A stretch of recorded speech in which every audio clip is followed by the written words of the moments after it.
Ms. Nadia Samdin.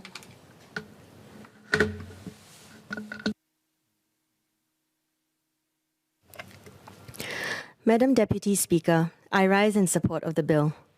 A few years ago, I was given the opportunity to engage with girls undergoing reformative training. A group of volunteers and I shared with them practical tips and life skills such as budgeting, how to go about applying for school or a job, and some of them shared how nobody had ever sat with them like that, listening to their thoughts, offering advice where appropriate, and personalizing next steps depending on what best suited them. When they came out, we would meet with our girls, and all of them would express similar regrets and also new resolve to change, to do better, both for themselves and their families. However, many feared that past decisions would continue to follow them, like a stain caused by indelible ink throughout their lives. Madam Deputy Speaker, the sentencing principles of deterrence, proportionate punishment, prevention, and rehabilitation hold different weights in the context of specific facts of each case. Offenders serve time after committing their wrongdoings, but often their families, spouses, parents, young children are punished too, and this punishment can continue unless we unlock the second prison in society. The Prisons Amendment Bill proposes mainly two categories of amendments, including enhancing community corrections for better rehabilitation and reintegration outcomes. I would like to start by affirming my support for the Employment Preparation Scheme, or EMPS, which aims to better enable our inmates to reintegrate into society and the workplace.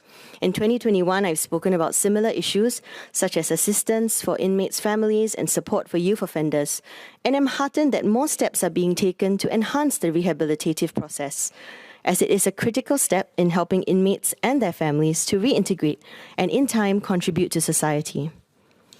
The expansion of the work release scheme to also include educational and upskilling opportunities is important.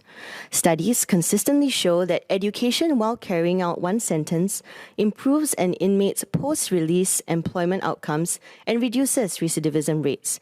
To give an example, a 2013 study showed how participation in educational programs increased the chances of employment of American inmates upon their release by 13% compared to their peers, and are 43% less likely to recidivate compared to those who did not undergo the program. Similarly, in Australia, a 2018 study found that inmates who successfully completed vocational education and training programs were 2.5 times more likely to remain out of prison after 2 years. The EMPS takes things one step further by allowing inmates to access educational opportunities they would otherwise not have been able to take advantage of while serving their sentence. Our 2-year recidivism rate has almost halved in 20 years to reach approximately 22%, although the 5-year recidivism rate is higher.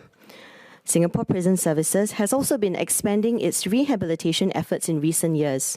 From 2019 to 2020, there was a 42% increase in the number of inmates who underwent community-based rehabilitation, and the completion rates for these programs were over 90%. The EMPS underscores SPS's commitment towards rehabilitation as a sentencing principle and will complement these efforts. That said, I hope to seek some clarifications on the bill. First is with regard to the available opportunities under the EMPS. What kinds of jobs, education, and upskilling programs will be available to inmates? Do the nature of these jobs differ from those offered under the work release scheme? How do we ensure that work environments are conducive for rehabilitation and minimize the chance of recidivism? Beyond just jobs, would these educational opportunities only be limited to vocational training, or will they also include academic programs for those who may desire to do so? I hope that a broader scope of upskilling opportunities to keep pace with the workforce of the future would be considered. Second is on eligibility and progression through the scheme. I note that the EMPS consists of 3 phases: the in-camp phase, the weekend homely phase, and the long homely phase. What is the intended duration of each phase? And if progress to the next phase is decided on a case-by-case basis, what are some of the criteria used in this decision? With respect to the in-camp phase and work release center, I understand that Institution S2 at the Selarang Park Complex, which is run by SPS, is currently the only facility designated as a work release centre. Will there be sufficient space for suitable offenders to participate in the program, or will other spaces be created in due course?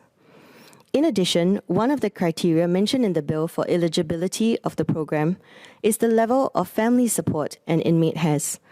Unfortunately, not all offenders have family support, and in fact, it could be poor familial ties which had caused them to offend in the first place. However, that does not mean that they do not have the heart nor the will to complete the program. I hope that some flexibility on a carefully considered case-by-case basis where deserving and appropriate can be granted in the long home leave phase or other appropriate accommodation be considered. Next, while enhancing the employment opportunities are important, staying employed, retaining employment, and being relevant is just as important. I understand that the Yellow Ribbon Project does have career coaching, career guidance, and job facilitation programs, but not all offenders may be aware of or know how to take up these support schemes meaningfully. Would the government consider allocating resources for coaches, for example, for the medium term, to support these ex-offenders for an appropriate period of time after release? They can also help them with administrative and logistical matters, such as registering for lost ICs or setting up bank accounts. This would increase the chances of job retention after placement and employment in the long run to provide stability for ex-offenders and their families. In addition, some face financial difficulties or even debt from the day of release. Would there be any educational support stipends considered to support them as they take up opportunities under EMPS?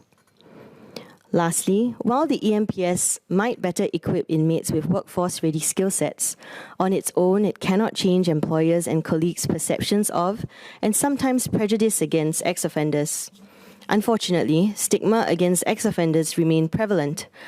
SACA published a study on ex-offenders who had participated in their education support program and completed higher education post-release. Respondents noted that their criminal record hindered them in all stages of employment. Of those that secured a job, many found that their positions and pay grade were less than commensurate with their educational qualifications. The work to manage negative societal attitudes is endless, but I do hope and urge those in and out of the house today to address any personal prejudices that we might come across to help unlock the second prison.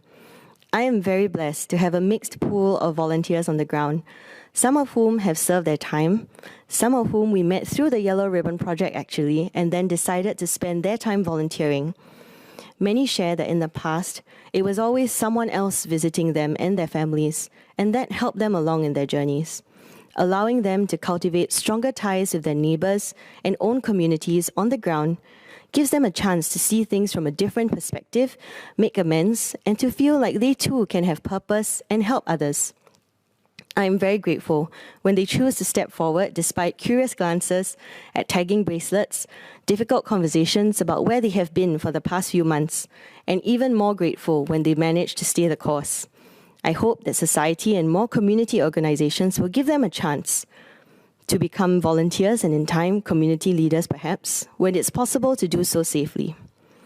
My last point in the bill is regarding the amendment on regulations to redact or withhold inmates' correspondence to maintain prison security. It is, without a doubt, vitally important for SPS to ensure the integrity and security of prison systems. However, I would like to ask about possible unintended consequences of this amendment. Inmates' correspondence with family members and friends are already subject to scrutiny, and from my understanding, inmates are restricted to sending out 2 letters or up to 4 emails in a month. In the context of COVID-19, when face-to-face visits have been suspended from volunteers and family members, letters have been all the more important as a form of personalized communication between inmates and their families and as a pillar of support. For example, a pregnant mum trying to reach out to her husband who's an inmate, or a daughter in prison trying to find out more about her elderly ill parents. Would the processing time of written correspondence between inmates and their families be affected? I'll continue in Malay. Puan Timbalan Speaker, saya sokong rang undang-undang ini untuk mempertingkatkan usaha dalam pemulihan dan integrasi semula para bekas panduan ke masyarakat. Dengan adanya skim EMPS, bekas panduan dapat meningkatkan kemahiran dan pendidikan bagi masa depan mereka selepas keluar penjara. Ini dapat membuka lebih banyak peluang lagi untuk meneroka sektor-sektor pekerjaan ataupun pendidikan. Namun, di samping mereka menjalani kursus mempertingkatkan diri atau mencari pekerjaan melalui skim EMPS, saya juga prihatin sekiranya mereka dibelenggu dengan kekurangan wang simpanan atau duit belanja. Walaupun sokongan keluarga amat penting, kita juga akur bahawa tidak semua bekas panduan mempunyai sokongan keluarga atau wang simpanan yang cukup untuk mereka gunakan untuk pembelanjaan seharian atau untuk teruskan pendidikan. Di samping kita sokong usaha pemulihan dan integrasi para panduan, bolehkah pemerintah juga lihat bagaimana mereka boleh diberikan sedikit bantuan kewangan dan menerima bimbingan setelah mereka dibebaskan supaya mereka tidak terdesak untuk berbelanja buat barangan harian. Madam Deputy Speaker, overall I am heartened that this bill equips inmates with more opportunities to upskill and seek meaningful employment. It also introduces practical measures to increase the efficiency and effectiveness of SPS's operations. Notwithstanding the above clarifications, I believe that these amendments will bring about benefits to society as a whole and support the bill.